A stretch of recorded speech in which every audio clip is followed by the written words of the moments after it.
Hello students, welcome back to your history class. So in a previous class, we were discussing about the causes for the freedom struggle of 1857, in which we learned about the various economic, social and political causes for the revolt of 1857. Then further we learned about the discontent among Indian soldiers. We learned why were the Indian soldiers unhappy with the Britishers. Then in the end we learned about the immediate cause. So if you remember, we learned that the Indian soldiers, they were handed long Enfield rifles, and to load those rifles they were supposed to bite the end of the cartridge, and there was rumors that those cartridge, they contained the fats of cow and pig. Therefore the Indian soldiers, they were very upset about it. So let us discuss further the outburst of the revolt of 1857. Disciplinary action was taken on those sepoys who refused to use the smeared cartridges and were given severe punishment. So Indian soldiers जो थे वो मना कर रहे थे वो cartridges use करने के लिए. सो उन्हें ब्रिटिशर्स ने क्या किया, पनिश किया. Mangal Pandey from Barakpur cantonment shot an English officer as a reaction to unjust nature of the British officers.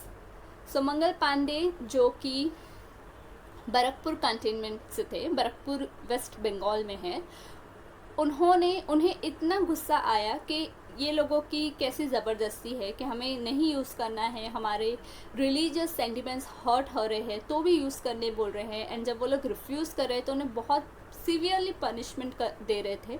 तो इतने उन मंगल पांडे को इतना गुस्सा आया कि उन्होंने एक ब्रिटिश ऑफिसर को गोली मार दी. Mangal Pandey was arrested and hang to death. So Britishers का रिएक्शन कुछ इस तरह था कि उन्होंने इमीडिएटली मंगल पांडे को अरेस्ट किया, उन्होंने फांसी दे दी. This news spread like fire. अब सब जगह ये न्यूज़ फटाफट से पहुंच गई कि ऐसे से हो गया. The entire regiment of the Indian sepoys at Meerut took part in the freedom struggle and marched towards Delhi. Thousands of Indians voluntarily joined them on the way. They handed over the leadership of the freedom struggle to Mughal Emperor Bahadur Shah and proclaimed him as the Emperor of India.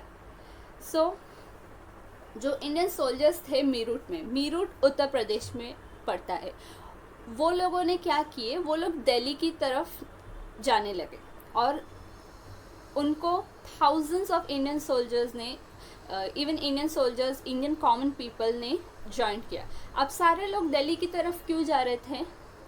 Mughal emperor Bahadur Shah से मिलने. क्यों मिलना था? See, if you remember, Mughal empire का capital था Delhi, and उस time नाम के ही सही पर मुगल एम्परर थे बहादुर शाह. उनके पास ज़्यादा कुछ पावर नहीं था, लेकिन लोगों का ऐसा था कि उन्होंने ब्रिटिशर्स के इंडिया में डोमिनेट होने के पहले मुगल एम्परर बहादुर शाह को एज अ लीडर देखा था. तो उनका ऐसा था कि अभी जो हमारे लीडर है वो बहादुर शाह जफ़र ही है, यानी उन्हें ब्रिटिशर्स का अभी कोई भी रूल नहीं मानना था. एंड उन्होंने बहादुर शाह जफ़र को अपना Mughal emperor of India proclaim किया कि नहीं, अब से ये हमारे लीडर हैं, यानी कि हम ब्रिटिशर्स की कोई भी बात नहीं मानेंगे, ब्रिटिशर्स का कोई भी रूल फॉलो नहीं करेंगे. So let us discuss what happened for the scope of the struggle. The self-confidence of the sepoys increased with the capture of Delhi. It also gave inspiration to other soldiers. So क्या हुआ कि जब सारे के सारे soldiers और जो common Indians जिन्होंने इन सोल्जर्स को ज्वाइन किया वो दिल्ली पहुँचे, उन्होंने दिल्ली को कैप्चर कर लिया. तो इससे जब आसपास के एरियाज, आसपास के डिस्ट्रिक्ट, आसपास के स्टेट्स में बाकी सोल्जर्स और बाकी कॉमन पीपल को पता चला कि दिल्ली जो है वो हमारे इंडियन सोल्जर्स ने और इंडियन कॉमन पीपल ने कैप्चर कर लिया, उन्हें एक इंस्पिरेशन मिली और रिवॉल्ट जो है वो जल्दी से नॉर्थ इंडिया में स्प्रेड हो गया. The Indian soldiers revolted in the cantonment from Bihar to Rajputana. So Bihar से लेके राजपुताना तक, राजपुताना इज इन राजस्थान, यहाँ तक के रिवॉल्ट जो है वो स्प्रेड हो गया.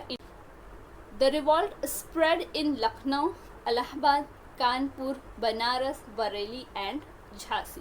सो ये सब नॉर्थ साइड की जगह है जहाँ पे रिवॉल्ट स्प्रेड हुआ. Later it spread to south India, पहले नॉर्थ में स्प्रेड हुआ फिर साउथ में स्प्रेड हुआ.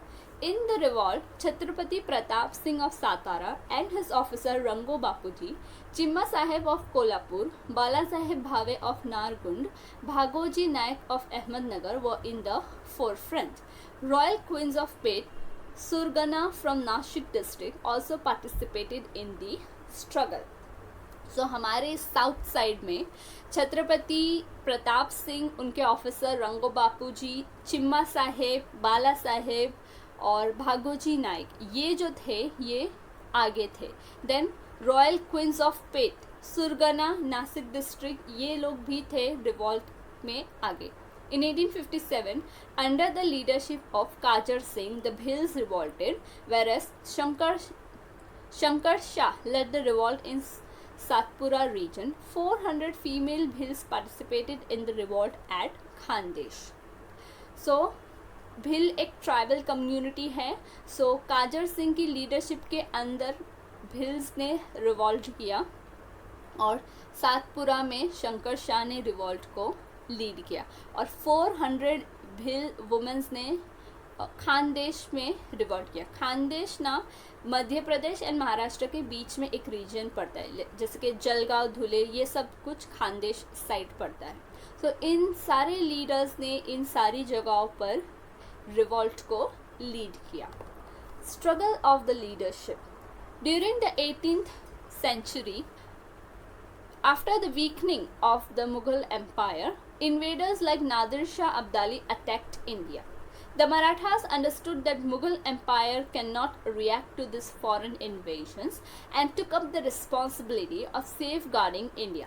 The Marathas fought against Abdali at the Panipat for the same reason.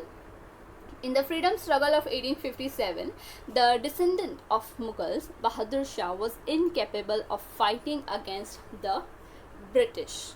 So if you remember, हमने 7th standard में आपने पढ़ा होगा बैटल ऑफ पानीपत के बारे में कि जब अहमद शाह अब्दाली वो आया, उसने अटैक किया दिल्ली पर, तो उस टाइम जो मुग़ल एम्पायर था, मुग़ल एम्परर था, वो इतना वीक हो चुका था कि उसने मराठास से हेल्प मांगा था खुद को सेव करने के लिए, खुद के एम्पायर को सेव करने के लिए.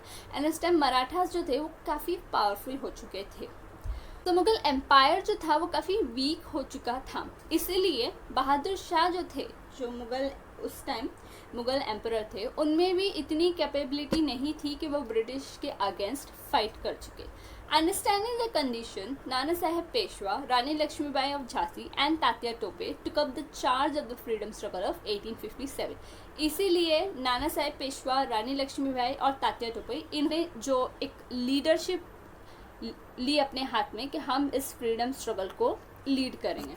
It's effect could be seen on the Hindu Muslim unity in this struggle. Maulvi Ahmad Allah, Kunwar Singh, Mughal commander Bakht Khan, Begum Hazrat Mahal lead the revolt in various regions. So ऐसा नहीं था कि सिर्फ हिंदू लीडर्स ही रिवॉल्ट को लीड कर रहे थे, काफ़ी मुस्लिम लीडर्स थे जिन्होंने इस रिवॉल्ट को लीड किया, जैसे कि मौलवी अहमद अल्लाह, देन मुग़ल कमांडर बख्त खान, बेगम हजरत महल, इन सब ने भी रिवॉल्ट ऑफ 1857 को लीड किया. The nature of the revolt in Delhi, Kanpur, Lucknow, Jhansi, West Bengal was more fierce. So Delhi, Kanpur, Lucknow, Jhansi और वेस्ट बंगाल, यहाँ पे जो रिवॉल्ट था वो काफ़ी ज़्यादा एग्रेसिव फॉर्म में था. Let's see how did the Britishers crushed the revolt of 1857. The Indians wholeheartedly fought against the British, including soldiers, zamindars, king, commander and common people. So सिर्फ soldiers ही नहीं, जमींदार, king, commander, common people, सब ने पूरे दिल से इस revolt में पार्टिसिपेट किया एंड ब्रिटिशर्स के अगेंस्ट फाइट किया. The Indian sepoys started the freedom struggle before the fixed time. Initially they succeeded, but the military strength of the administration of British rule was vast. The British crushed down the struggle by all means. So see, first of all, ये planned revolt नहीं था, okay? और उसमें एक central leadership भी नहीं थी। ऐसा नहीं था कि एक पक्का एक स्ट्रॉन्ग लीडर है, उसने लोगों को प्रॉपरली फुल प्लानिंग के साथ गाइड किया हो कि किधर क्या कब करना है। इस रिवॉल्ट का ये एक मेजर ड्रॉबैक था। तो जो इंडियन सोल्जर्स थे वो खुद ही अपने अपने जो उनके एरियाज थे, रीजन्स थे, वहाँ पर अपना रिवॉल्ट कर रहे थे। सो इनिशियली उनको थोड़ा सा सक्सेस मिली, लेकिन जो ब्रिटिशर्स की मिलिट्री स्ट्रेंथ थी और उनकी जो कैप्चर टेरिटरीज थी जिस पे वो रूल करते थे, वो इतनी ज़्यादा बड़ी थी कि उन्होंने ईजिली इस रिवॉल्ट को सप्रेस कर दिया। The Britishers made quick recovery and within next 6 months regained the lost territory. So Britishers ने बहुत जल्दी से रिकवरी करी और 6 मंथ में ही जो जो उनकी टेरिटरीज उन्होंने इनिशियली इंडियन सोल्जर्स या फिर कॉमन पीपल के हाथों खो दी थी, उसे रिगेन कर लिया। Rani Lakshmibai, Kuwar Singh, Ahmadullah laid their lives, and in this revolt, in this fight against the British, Rani Lakshmibai, Kuwar Singh, and Abdullah, they died while fighting. Bahadur Shah was imprisoned at Rangoon. Nana Sahib and Begum Hazrat Mahal took shelter in Nepal. Tatya Tope fought for the next 10 months again, but due to betrayal, he was caught and hanged to death. सो जो Britishers थे उन्होंने जो भी leaders थे जो कि revolt को lead कर रहे थे, जैसे कि बहादुर शाह, देन नाना साहेब, बेगम हजरत महल, तात्या टोपे, इन पे ही उन्होंने कंट्रोल गेन कर लिया। जैसे कि बहादुर शाह जफ़र को उन्होंने इम्प्रिजन यानी कि अरेस्ट किया एंड देन उन्हें म्यांमार बर्मा में भेज दिया। फिर नाना साहेब और बेगम हजरत महल ये लोग थे, वो लोग नेपाल चले गए। एंड देन तात्या तोपे उन्होंने नेक्स्ट 10 मंथ्स फाइट की, लेकिन ब्रिटिशर्स ने उन्हें भी पकड़ लिया एंड उन्हें भी फांसी दे दी। सो जो हमारे लीडर्स थे जो कि रिवॉल्ट को लीड कर रहे थे, ब्रिटिशर्स ने उन पर ही कंट्रोल गेन कर लिया। तो रिवॉल्ट जो था वो शांत हो गया एंड अल्टीमेटली क्रश हो गया। Even though the struggle began with the discontent among the Indian soldiers, but later the peasant, artisans, common people, tribes came together to fight against the British. So initially जो ये revolt है वो Indian soldiers की वजह से हुआ, we can say। परेशान तो सभी थे, गुस्सा भी सभी थे, लेकिन जो एक क्विक एक्शन था, जो हमने इमीडिएट कॉस्ट देखा, वो इंडियन सोल्जर्स की वजह से हुआ था कि उन्हें ग्रीस कार्ट्रिजेस यूज़ नहीं करने थे and then Mangal Pandey shot the British officers. So ये रिवॉल्ट को इंडियन सोल्जर्स ने इनिशिएट किया, लेकिन बाद में जो पीजेंट थे, हमारे फार्मर्स थे, आर्टिसन थे, कॉमन पीपल थे, ट्राइबल कम्युनिटी, ये सब कुछ लोग जो है वो साथ में आए to fight against the British. In this revolution, Hindus, Muslims stood up with a great force. Their common aim was overthrowing the British from India. There was an inspiration of gaining independence behind this struggle, and therefore this freedom struggle gained a national form. So, इस revolt में हिंदू मुस्लिम की हमें unity देखने मिली। सारे जो लोग एक साथ आए थे, सारी कास्ट, सारी कम्युनिटी के हर एक बैकग्राउंड से लोग एक साथ आए थे, क्योंकि उनका एक ही कॉमन एम था, ब्रिटिशर्स को इंडिया से बाहर निकालना और इंडिपेंडेंस गेन करना। इसलिए इवन दो ये रिवॉल्ट फेल हो गया, इवन दो ये रिवॉल्ट एक प्लान्ड रिवॉल्ट नहीं था, लेकिन इसे नेशनल लेवल पे देखा जाएगा, क्योंकि सारे लोग, ऑलमोस्ट सारे लोग साथ में आए और उन्होंने फाइट किया ब्रिटिशर्स से इंडिपेंडेंस के लिए। So in the next class we will learn about the reason for the failure of the revolt of 1857.